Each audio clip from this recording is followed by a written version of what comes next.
The Liberal leadership race is officially underway. At least 7 candidates say they've submitted their paperwork in the race to replace Justin Trudeau. Among them, the top 3 contenders, Mark Carney, Chrystia Freeland, and Karina Gould. So far, Carney is leading the way with high-profile endorsements, securing the support of multiple Liberal cabinet ministers. Today, he adds another one. Industry Minister Francois Philippe Champagne is endorsing the former governor of the Bank of Canada, and he is with me here in studio to talk about that and much more. Minister, good to see you. There's so much to talk about when we come together. There is, but definitely. It's a big day. Okay, let me start on this endorsement. And the first thing I thought of, which is all the images and imagery of the last number of years of you being in cabinet, leading on the economic file, next to Chrystia Freeland, the former finance minister, who was also, you know, kind of your partner in those endeavors. Why are you choosing to endorse Mr. Carney over her? Well, I have a lot of respect for Chrystia, but I would say I've known Mark for a long time as well. And the reason, because, you know, I was a contender. So for me, I decided to endorse a candidate which shared the same vision of Canada, an ambitious Canada, a confident Canada, a prosperous Canada. And I think this is going to be a mighty economic team because both of us together were very complementary. He brings his experience as a central banker, which we'll need. This is unprecedented time in the history of Canada. You've seen the recent news. You've seen the president's speech in Davos. On my side, I think that, you know, I've been in cabinet for a number of years and with the business background, it's really an economic team that you're bringing where we can make sure we both know how to negotiate. We both have a relationship in Washington. We both know how to rebuild, I would say, the industry in Canada. This is almost like a CDR moment. You know, CDR was the industry minister after the Second World War. And everything that I'm seeing now will require, it's like a wake-up call, basically, that this new administration is giving to Canada. We need to get our act together. We need to be faster. We need to be more nimble. We need to get things done. And I think Mark and I are working together very closely. You'll see that. And you would be? And you would be? You would be working together very closely? Oh, yes. Okay. Well, that's the essence of a partnership. Okay. This is more than an endorsement. This is a partnership. You know, I was leading to be a contender myself. So until just a few days ago, yeah, well, we thought exactly. You might be. And you know what? We had support across the nation, volunteers, Canadians, colleagues, premiers. But now what we need to do is now that we're teaming up together, we're stronger together. That's really what we came out of that and say how we can fight for Canada. This is unprecedented, I would say, almost in Canadian history. So I think this is the right team at the right time to fight for Canadians and fight for workers. And you've seen it with Amazon. When you stand your ground, things happen. I'm going to ask you about that in a second because I have many more questions about it. But just on Mr. Carney and the message that he's trying to deliver with the help of yourself, for example. Look, he started talking a lot, you know, in advance of the official declaration and when he launched his campaign about being an outsider.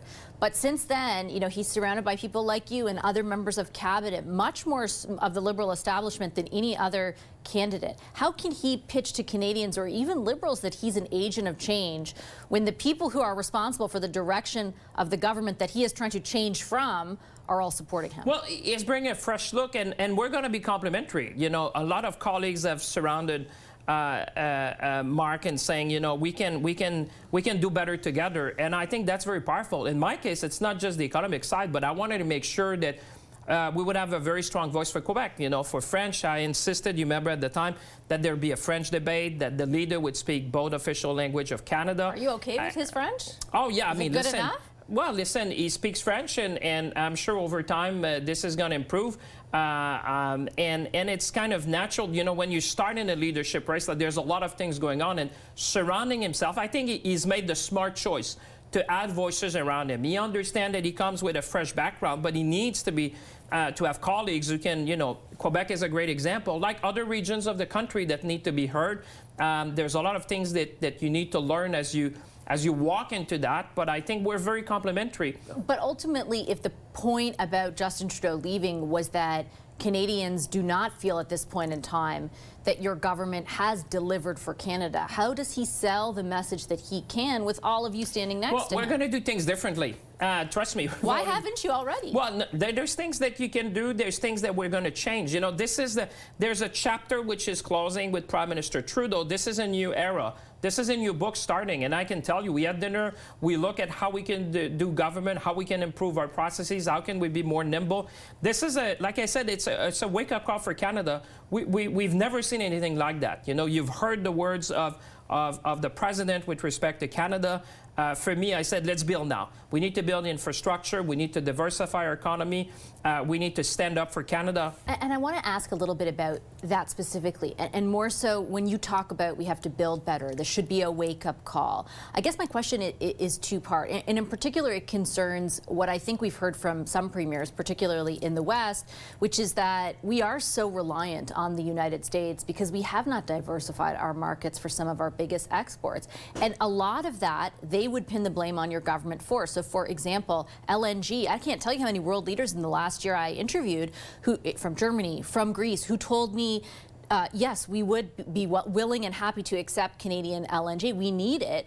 And the Prime Minister kept insisting that there's no business case for it. There were pipelines that could have been built to get our oil to other markets, but your government in principle seemed to oppose that idea until TMX. But the world has changed. But has it? Oh, because I think people in Alberta would see feel differently. I was in the Capitol building, and Premier Smith was with me as well when we were in Washington. The world has changed. Just look at what's happening in the last few days. The world has changed. So we need to adapt. The worst thing would be to do the same thing and expect a different result. If the world has changed and we need to get more access for our resources to market, let's do that. And one of the things that I'm reminded... Are you trying to say we didn't need that access 5 years ago, 6 years ago, that's during what I'm Ukraine's saying. war on But Russia? I'm saying there's a new momentum, and I think Canadians feel it. Because, you know, it's something for me and others to wish it. But if all Canadians come together and say, you know what, this is our moment. This is our moment to make sure that, you know, we make ourselves more resilient in the 21st century. It's elbows up. Pax Americana is behind us. Everyone for himself. This is a new world order. You've heard that. You've heard the president's speech at Davos.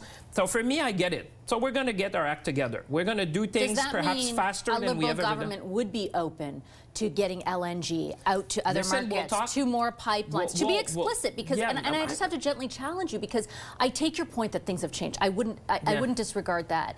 But the impetus or the ask for our products to get elsewhere or to have the ability to do that did exist years ago, and your government chose a different direction at the time. Let's not look at behind. We're looking ahead. This is a new leader. We're not looking behind. Yeah, but you want Canadians to trust you for the future. Canadians, trust me. You'll see when we get in office how quickly we can things. Because now we're aligned. Because Canadians are aligned. I agree with what you said, but I think, you know, as a nation, we might have been complacent about, you know, the easy export. But this is a different world.